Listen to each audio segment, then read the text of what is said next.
লালমনিরহাটের আনন্দবাজারে green voice সংগঠনের উদ্যোগে প্রতিষ্ঠিত হয়েছে সবুজ পাঠশালা, যার সুবিধা বঞ্চিত শিশুদের জন্য শিক্ষার নতুন দিগন্ত উন্মোচন করেছে। এখানে স্কুলের পাশাপাশি বিনামূল্যে অতিরিক্ত পড়াশোনার সুযোগ পাচ্ছে প্রায় 50 জন শিশু। Twinkle twinkle little star, how I wonder what you are, above the also high like a diamond in the sky। শিক্ষা থেকে বঞ্চিত শিশুদের মূলধারার শিক্ষার সঙ্গে সম্পৃক্ত করা এবং তাদের ভবিষ্যৎকে আলোকিত করাই সবুজ পাঠশালার লক্ষ্য। এখানে বিনামূল্যে করে আর উল্টো আমাদেরকে খাবার দাবার জামা কাপড় এইটা দিয়েছে। জি, আমি বড় হয়ে পুলিশ হতে চাই। কবিতা, বাংলা, ইংরেজি, গণিত, সাধারণ জ্ঞান, গান, গজল, কবিতা, ছড়া, অনেক খাবার পাই, বই খাতা, পোশাক, গেম খেলি, বাংলা, ইংরেজি, অঙ্ক, সাধারণ জ্ঞান, আরবি, ছড়া, গান, গজল, গেম খেলা এগুলো শিখি। গ্রিন ভয়েসের একজন সদস্যের নেতৃত্বে এই উদ্যোগ পরিচালিত হচ্ছে, যার আন্তরিক প্রচেষ্টায় শিশুরা পাঠশালায় আনন্দ নিয়ে পড়াশোনা করছে এবং দক্ষতা বিকাশে এগিয়ে যাচ্ছে।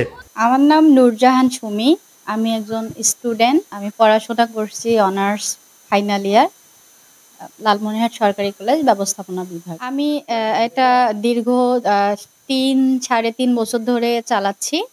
তো আমি ছোটবেলা থেকে ইচ্ছা ছিল যে আশেপাশের আমার এলাকার আশেপাশের বাচ্চাদের নিয়ে কিছু করার, কারণ আমি গ্রামে বড় হয়েছি, আমি জানি গ্রামে বড় হওয়া কি স্ট্রাগল করে বড় হতে হয়, আমি কিন্তু এটা জানি।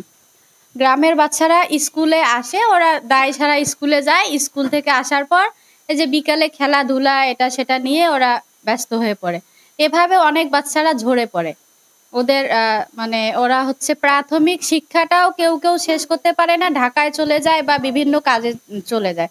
তো আমি চাচ্ছিলাম যে আমাদের এলাকায় বা আশেপাশে যারা আছে তারা যেন ঝরে পড়ে না যায়, তারা যেন শিক্ষামুখী হয়।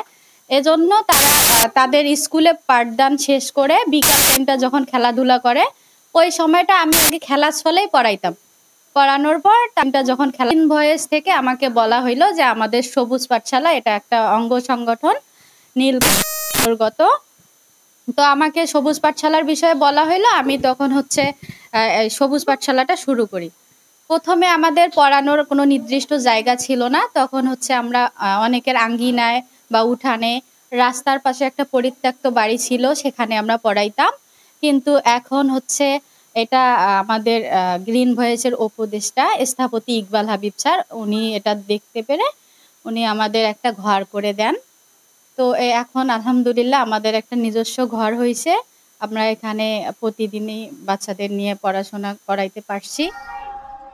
সরকার যদি এই পাঠশালার প্রতি বাড়তি নজর দেয়, তাহলে এটি আরো বৃহৎ পরিসরে কার্যক্রম চালাতে সক্ষম হবে। এতে সুবিধা বঞ্চিত আরো অনেক শিশু শিক্ষার আওতায় আসতে পারবে বলে মনে করেন এখানকার সংশ্লিষ্টরা। এখানে যারা শিক্ষার্থী আছে তারা বেশিরভাগ বিভিন্ন প্রাথমিক বিদ্যালয় এবং মাদ্রাসা শিক্ষার্থী রয়েছে। তাদেরকে আমরা একসাথে নিয়ে এসে তাদেরকে শিষ্টাচার থেকে শুরু করে পরিবেশের বিভিন্ন দিক এবং তাদের ব্যবহার এবং পড়াশোনার বাংলা, অঙ্ক, ইংরেজি, আবৃত্তি, খেলাধুলা, গান সবকিছু নিয়ে কাজ করে যাচ্ছে। এটা পুরা স্বেচ্ছাশ্রমে আমাদের এখানে যে একজন আছে শিক্ষক হিসেবে আছেন, সম্পূর্ণটা ফ্রিতে আমরা এখানে পাঠদান কার্যক্রম পরিচালনা করে আসছি। না, এখানে শিক্ষিকা নিজের ইচ্ছায় স্বেচ্ছাশ্রমে এখানে পড়াশোনা করেন। মেঘের কোলে রোদ এসেছে, বাদল গাছে টুটি, আহা হা হা হা, আহা হা হা হা। মেঘের কোলে রোদ এসেছে, বাদল গাছে টুটি, আহা হা হা হা।